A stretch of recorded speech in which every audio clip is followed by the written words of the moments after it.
This next example of two-point perspective, going to not use a ruler at all.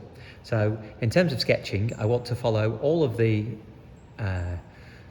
rules, or the stages, should I say, of sketching out two-point perspective with a ruler, but to try and do this freehand. So what I'm going to do to begin with is imagine where my horizon line is. So if I imagine on the page here that it's approximately around there somewhere. So I'm going to start off by sketching a vertical line.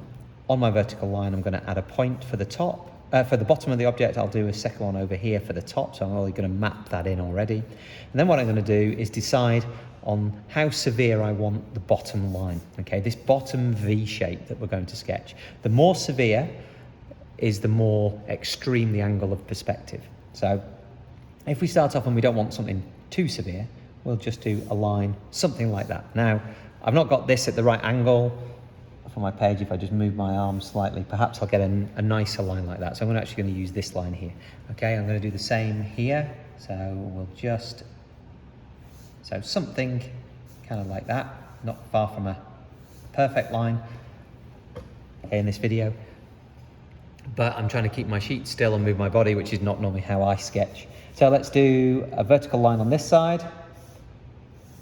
Okay, and we'll do a vertical line on this side.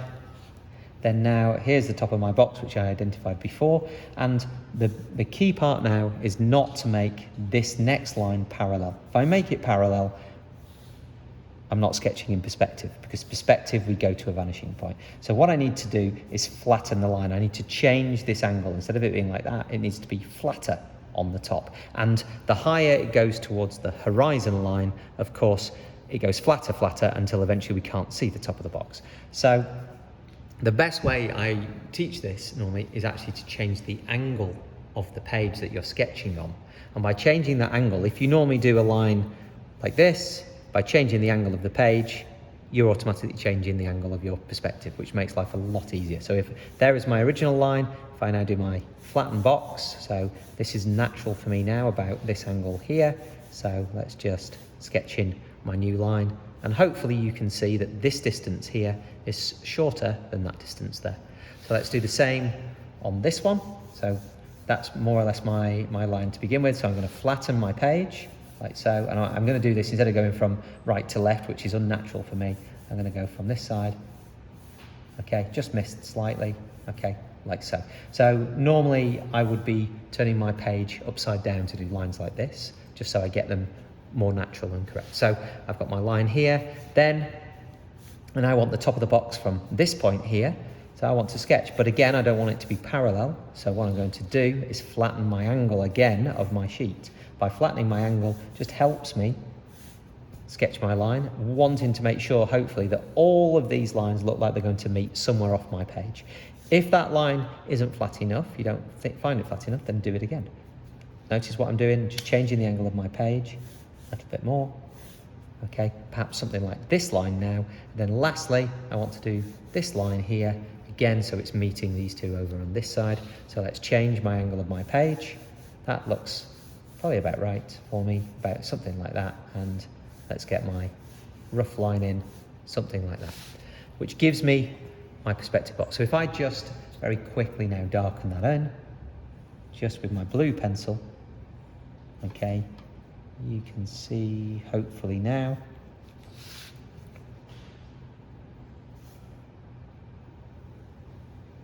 Here is the box. Let's go to my corner here, like that, and I'll just turn this one round.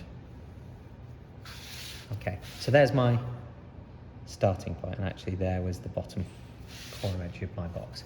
Now, if we now want to look at getting our sheet and then breaking our form down, okay, breaking down the sheet, we can look at doing that by, as we did before, finding the centers line. So this is approximately, it doesn't have to be perfect. So I'm just doing a ghost line and then trying to work out roughly where about middle is.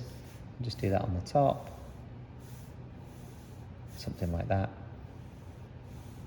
Okay, which is just helping me break my box down a little bit more. Okay, so you can see that it is considerably harder without a ruler. But this is what we need to get used to for faster, more dynamic sketching. So what I'm going to do now is actually just going to get this box and I'm going to break it into 2 boxes.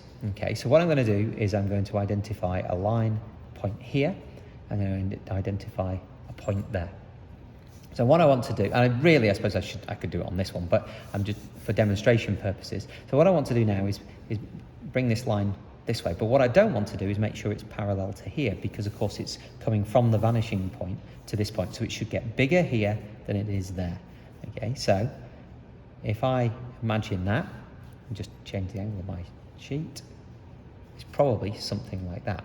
So it should be different than here, but however, it shouldn't be level with that one. So currently, mine's slightly wrong. It probably wants to be about there. So if I just change the angle now, just to demonstrate that, okay, there's my line, and that's correct. This one is slightly different than this one, because as of course the line goes up, it flattens. So I'll do the same here.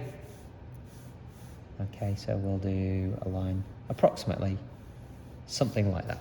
Okay, misses where my point is, that doesn't matter in this instance. And then what I'm going to do is do the same on this side from my points going this way. Okay, so that looks parallel, perhaps not right then, so we probably want it to be about there. So let me just, okay, something like that. And on this one, there's my point. Okay, something like that. So now I have essentially a sandwich. You know, we've got 3 layers. What I want to do then is just map in this corner and this point, because these become corners of a bottom box. So if I follow my perspective guides, okay, so it would be similar to this one, but slightly flatter. So, sorry, slightly flatter that way. Okay, so what I want to do is get that corner, if we imagine going like that, and then this corner to the opposite vanishing point. Okay, there we go. Something that's slightly wrong. That looks better, something like that. So if I then press a little bit harder with my pencil, what you can see now is that I've got a box on a box. If I rub out this line and this line here, and I've got a floating box. Okay, but that skill, being able to break a form down, very important. If we continue that last technique, and what we do is we will add on the top here. So I'm going to, just as you will see, just going to follow approximately my lines here. So I'll just sketch in. And then I'm going to add a vertical line here, going straight down. There's my vertical line. Okay, let's look at the thickness of our work. Let's use this as a guide here, going on the outside, okay, and then thinking where that meets here. Okay, so probably somewhere about that point there would give me the inside of a box. And if we applied thick and thin lines, then, oops, let's just hopefully we can get some slightly thicker line here, like that.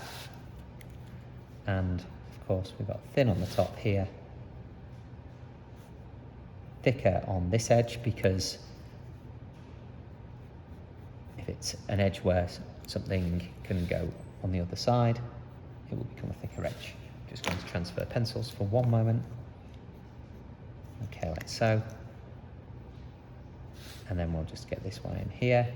Okay, and lastly, of course, we would just need to check, does this one at the bottom, does it actually appear in this instance, it's hidden. So we have a decision in terms of thick lines.